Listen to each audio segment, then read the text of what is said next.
जादुई संदूक। ये कहानी है एक जादुई संदूक की। किशनगढ़ नामक गांव में दो किसान रहते थे। एक का नाम था राम और एक का नाम था श्याम। दोनों में बहुत गहरी मित्रता थी। दोनों एक दूसरे के सुख और दुख में हमेशा साथ रहते थे।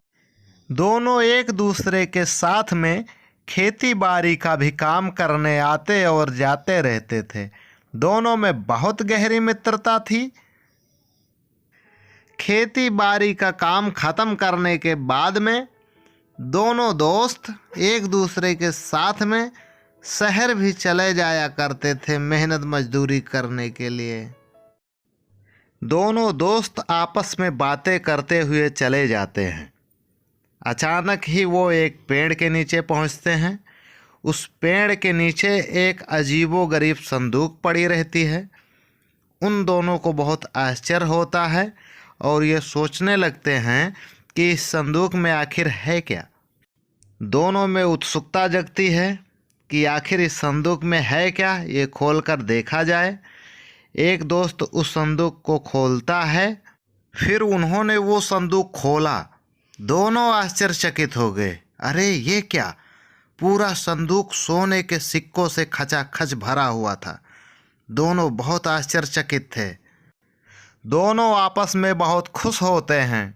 वो सोचते हैं कि शायद भगवान हमें यहाँ तक खींच कर लाए हैं हमारी गरीबी दूर करने के लिए। वो ऊपर वाले को बहुत बहुत धन्यवाद देते हैं और सिक्के को आपस में बांटने का विचार करने के पश्चात ही दोनों ने सोचा कि शाम हो चुकी है, संदूक ले जाना बहुत मुश्किल होगा।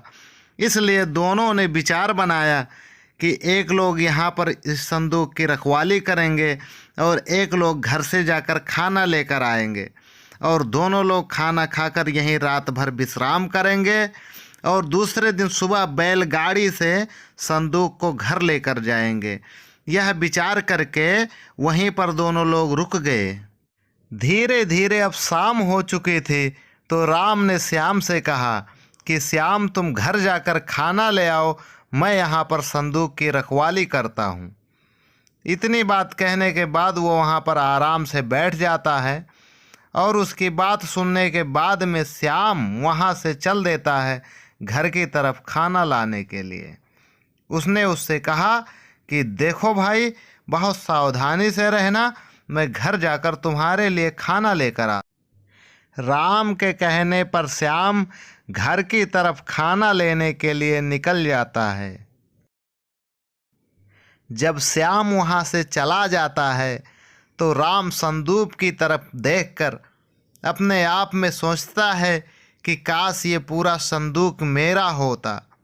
ये सोचते सोचते राम के मन में लालच बस जाता है और वो सोचता है कि ये पूरा संदूक मैं ही क्यों न ले लूं।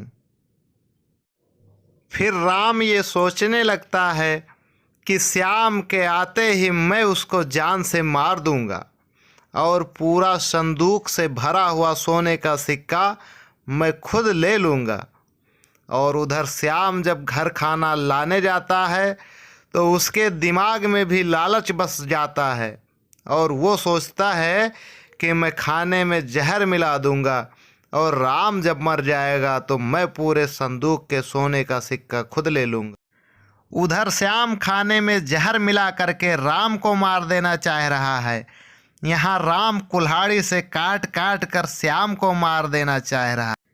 एक समय ऐसा था जब एक दूसरे की मदद में अपनी जान की भी परवाह नहीं किया करते थे।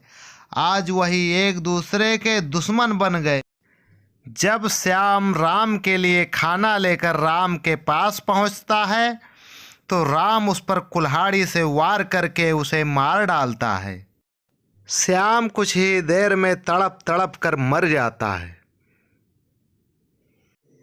श्याम को राम कुल्हाड़ी से काट काट कर मार डालता है और ये सोचने लगता है कि सोने के सिक्के से भरा संदूक अब मेरा हो गया है, अब इस पे मेरा अधिकार है। श्याम को मारने के बाद राम सोचता है कि मैं भोजन कर लूं, उसके बाद रात भर इंतजार करता हूं, सुबह होने के बाद मैं संदूक लेकर गांव चला जाऊंगा। ये सोचने के बाद राम खाना खाने लगता है। यह क्या, खाना खाते ही राम को चक्कर आने लगता है, राम की सांसें फूलने लगती हैं, राम की जान निकलने लगती है और राम तड़प तड़प कर मर जाता है। तो इस कहानी से आपको क्या शिक्षा मिलती है? तो इस कहानी से हमें ये शिक्षा मिलती है कि हमें लालच नहीं करना चाहिए और एक दूसरे का हमेशा साथ देना चाहिए। हम जिसके लिए जैसा सोचते हैं वो भी हमारे लिए वैसा ही सोचता है।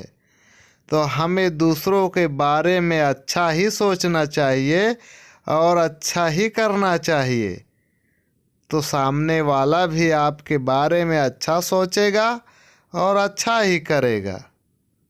ये कहानी आपको कैसी लगी कमेंट करके ज़रूर बताएं और वीडियो को लाइक करते जाएं।